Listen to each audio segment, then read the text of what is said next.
بسم اللہ الرحمن الرحیم، السلام علیکم ورحمۃ اللہ وبرکاتہ۔ ہمارا 30واں پارہ ہے۔ اس کی پہلی سورت سورت النبا، آخری سورت الناس ہے۔ اس کے اندر دیکھتے ہیں پہلا موضوع مناظر قیامت۔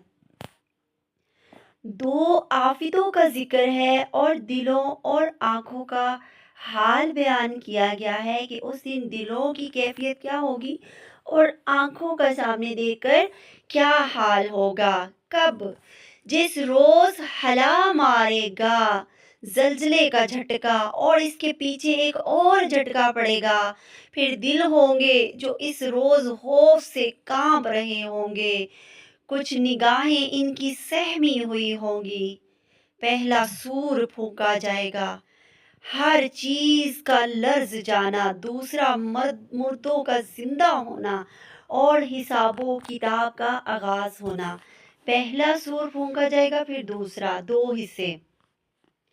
احادیث نبوی ہے کہ سور پھونکا جائے گا، زمین آسمان میں جو ہے سب بے ہوش ہو جائیں گے، پھر دوبارہ سور پھونکا جائے گا تو سب کھڑے ہو کر دیکھنے لگیں گے، دل اس کا کانپ رہا ہوگا جیسے پرندہ قفس میں پھڑ پھڑا رہا ہو۔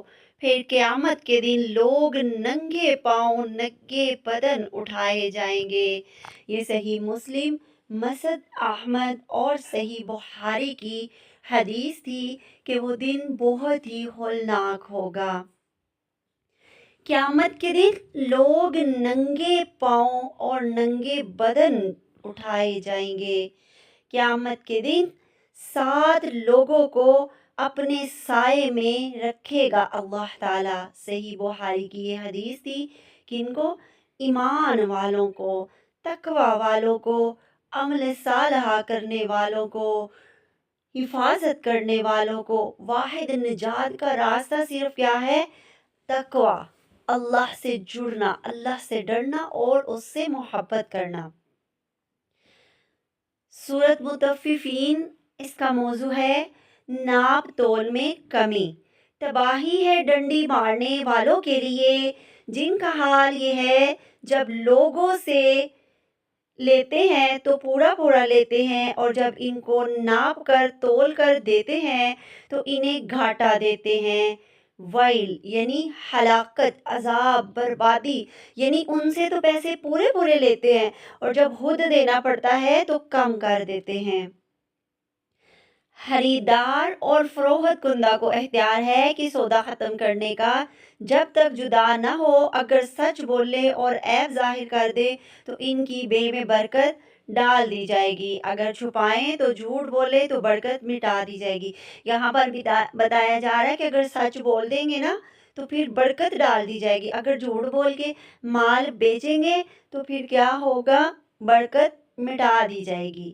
ناپ تول میں کمی، ایمان، اخلاق، معاشریات میں خرابی ہے، سچائی، برکت کا خاتمہ، دھوکہ، ہلاکت کا سامنا، اتنے نقصان ہوتے ہیں ڈنڈی مارنے سے۔ سورۃ البروج کی 4 سے 8 آیت ہے، ماریں گے گھڑے والے، اس گھڑے والے جس میں خوب بھڑکتے ہوئے ایندھن کی آگ تھی، جبکہ وہ اس گھڑے کے کنارے بیٹھے ہوئے تھے اور جو کچھ وہ ایمان لانے والوں کے ساتھ کر رہے تھے اسے دیکھ رہے تھے، اور ان اہل ایمان سے ان کی دشمنی اس کے سوا کچھ بھی نہ تھی کہ وہ خدا پر ایمان لے آئے جو زبردست اور اپنی ذات میں آپ محمود ہے۔ وہ کیا کر رہے تھے؟ تماشا دیکھ رہے تھے، کس وجہ سے؟ کیونکہ وہ اللہ کے بندے تھے، اللہ سے کی عبادت کرتے تھے، اللہ کے ساتھ کسی کو شریک نہیں ٹھہراتے تھے۔ ظالم بادشاہ کا توحید کی دعوت کو کچلنے کا فیصلہ۔ ایک نوجوان کی کہانی جس نے جان دے کر قوم کو ایمان دے دیا۔ بادشاہ، جادوگر، فوج سب ہار گئے۔ یہاں کیا تھی؟ تقوی، ثابت قدمی، سیسا پلائی دیوار۔ اگر یہ سیسا پلائی دیوار بن جائے تو سورت اعلیٰ کا بھی فیصلہ ہے، اے نبی اپنے رب بدتر کے نام کی پھر بس تسبیح کرو، آپ مجھ سے راضی اور میرا رب آپ سے راضی۔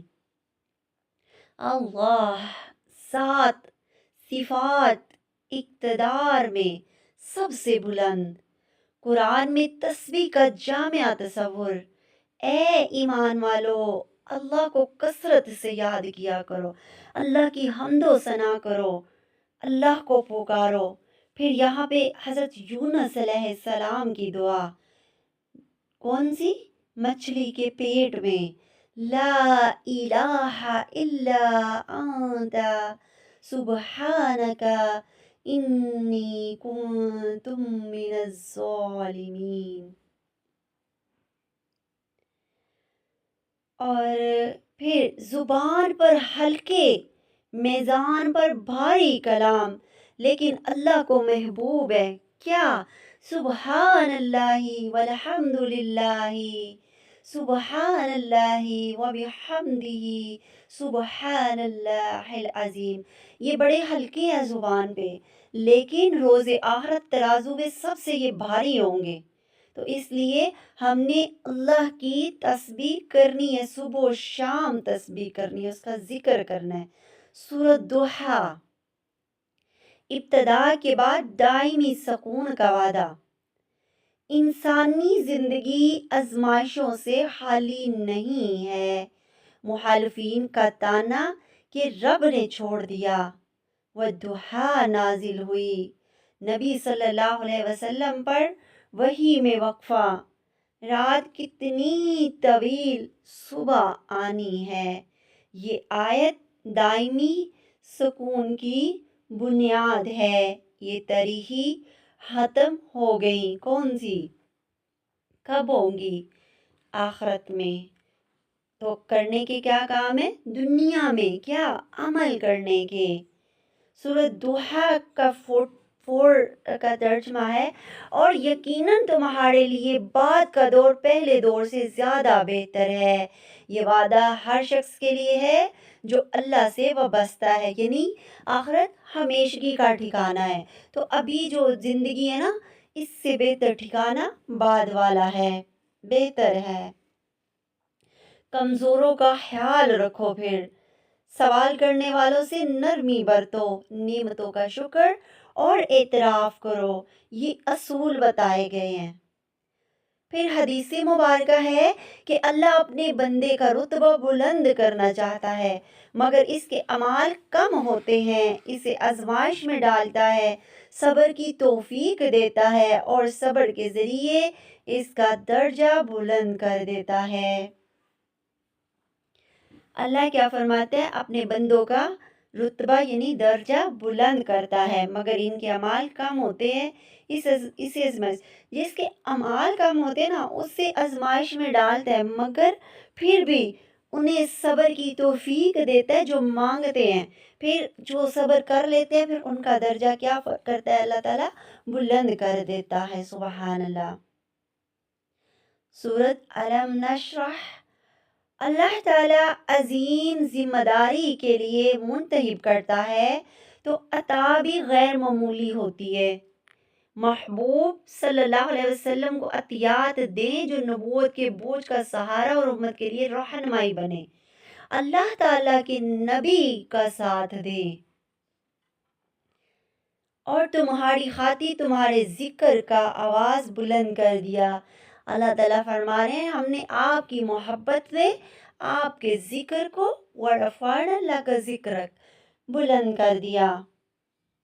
امت کے لیے تحفہ ہے کہ جو میری اطاعت کرے، میرے محبوب کی اطاعت کرے، اسے جنت میں اعلیٰ عظیم المحل شان و شوکت کا تحفہ ہے۔ علم نشرح کی 5 اور 6 آیت ہے، پس حقیقت ہے تنگی کے ساتھ فراخی بھی ہے، بے شک تنگی کے ساتھ فراخی بھی ہے۔ اللہ تعالیٰ یہاں پہ فرما رہے ہیں کہ ہر تنگی کے بعد آسانی بھی ہے، ہر تنگی کے بعد آسانی بھی ہے، تو کیا کریں؟ صبر کریں۔ سبق کیا ملتا ہے ہمیں؟ دل کی کشادگی مشکل کے ساتھ آسانی ہے، یقین کی پختگی پکا یقین ہونا چاہیے، عزت اللہ کے ہاتھ میں ہے، چاہے تو ذکر بلند کر دے، حوصلے کی وسعت اور عطا کا شکر عمل اور وابستگی سے ہوتا ہے، تانو مخالفت سے نہیں ڈرنا بلکہ کام کرتے جانا ہے۔ کوئی آپ کو تانے دے رہا ہے، خلاف کھڑا ہو رہا ہے، اس کو اگنور کر کے بس اللہ کے دین کو غالب کرنے کی کوششیں کرنی ہے، جدوجہد کرنی ہے۔ سورۃ علق اور سورۃ القدر، نزول وحی کی رات، اللہ تعالیٰ کی طرف سے بہت پیارا سا تحفہ ہے کہ قدر کرو اس رات کی، اس رات میں میرا قرآن نازل ہوا۔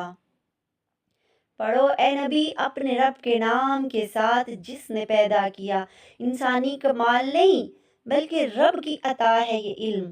سورۃ علق، اقرا، پڑھ اپنے رب کے نام کے ساتھ۔ تو کیا فرمایا جا رہا ہے؟ اپنے رب کا نام سب سے پہلے۔ سورۃ قدر، ہم نے اس قرآن کو شب قدر میں نازل کیا، تو کیا کرو؟ قدر کرو۔ قرآن کا نزول لوح محفوظ سے دنیا کی طرف شروع ہوا۔ ہر مہینوں سے بہتر مہینہ رمضان کا مہینہ ہے، اور اس میں سے بہترین راتیں رمضان کی آخری 10 راتوں میں سے 5 تاک راتیں ہیں، جس میں سے ایک گھڑی جس کو مل گئی دنیا آخرت میں کامیاب ہو گیا۔ پھر اس میں سورۃ معوذتین ہے، انسانی اس زندگی کے خطرات و مسائل، حسد، نظر بد، جادو، شیطانی وسوسے، دل کی کمزوریاں، خوف، یہ سارا کچھ کس میں پایا جاتا ہے؟ انسان کے اندر۔ تو اس سے بچنے کے لیے 4 صورتوں کا اہتمام کرنا ہے ہم نے نظر بد، خوف، جادو، اس ساری چیزوں سے بچنے کے لیے نبی صلی اللہ علیہ وسلم نے فرمایا، کیا میں تمہیں ایسی صورتیں نہ سکھا دوں جس جیسی پناہ کسی نے نہیں لی؟ قل اعوذ برب الفلق، قل اعوذ برب الناس، یہ دونوں صورتیں سکھائیں۔ حضرت عائشہ رضی اللہ عنہ فرماتی ہیں کہ نبی صلی اللہ علیہ وسلم سوتے ہوئے اپنی دونوں ہتھیلیوں میں پھونک مارتے، قل هو اللہ احد، قل اعوذ برب الناس، قل اعوذ برب الفلق پڑھتے ہوئے اپنے جسم کے اعضاء پر پھیرتے جاتے۔ حضرت عائشہ بیان فرماتی ہیں کہ جب نبی صلی اللہ علیہ وسلم بیمار ہوتے تو معوذتین پڑھ کر اپنے اوپر دم کرتے۔ یہودیوں نے نبی صلی اللہ علیہ وسلم پر جادو کیا تو اللہ تعالیٰ نے یہ صورتیں نازل فرمائی اور آپ کو مکمل اس سے شفا یابی حاصل ہوئی۔ تو ہمارے بھی کرنے کی کیا کام ہے کہ ہم نے ان صورتوں کو پڑھ کر اللہ سے توفیقیں مانگنی ہے، اور ہم ہر عیب سے انشاءاللہ تعالی پاک رہیں گے۔ سورۃ عصر کے بنیادی اہم موضوع کی حامل صورت ہے کہ انسان کے پاس سب سے قیمتی سرمایہ وقت، انسان کو اس کی اصل حقیقت سے آگاہی کیا، کامیابی کا راستہ دکھایا کہ وقت کی قدر کرو۔ مولانا صاحب فرماتے ہیں کہ اگر صرف ایمان اور عمل صالحہ رہ جائے مگر حق کی دعوت نہ ہو تو آہستہ آہستہ معاشرہ باطل کے قبضے میں چلا جاتا ہے۔ تو اس لیے عمل صالحہ کرنا ہے اور حق کی یعنی قرآن کی یعنی فرقان کی دعوت دینی ہے۔ سورۃ اخلاص ہے، کیا ہے سورۃ اخلاص میں؟ اللہ کا مکمل تعارف ہے، شرک کی مکمل نفی ہے، عقیدہ توحید کا نچوڑ ہے، اصل سہارا صرف اللہ کا، باقی سب عارضی ہیں۔ اصل سہارا کس کا ہے؟ اللہ تعالیٰ کا ہے۔ اللہ کے سوا کوئی الہ نہیں، نہ اس کی کوئی اولاد ہے نہ وہ کسی کی اولاد ہے۔ تو اللہ تعالیٰ ہمیں علم نافع کی دولت سے مالا مال فرما دے۔ معوذتین کے فائدے: قرآن حفاظت بھی ہے، پناہ صرف اللہ سے مانگے۔ اس کے کیا فائدے ہیں؟ جادو کے اثرات سے نجات ملتی ہے، صبح و شام کے اذکار میں اس کو پڑھا جاتا ہے، ایمان کی ڈھال ہے یہ، بچوں پر دم کے لیے بھی فائدہ مند ہے، سوتے وقت بھی اس کو پڑھ کر اپنے عذاب پہ دم کیا جا سکتا ہے، بیماری اور تکلیف میں بھی پڑھ کر اس سے دم کیا جا سکتا ہے۔ تو ہم نے ان صورتوں سے فائدہ اٹھانا ہے۔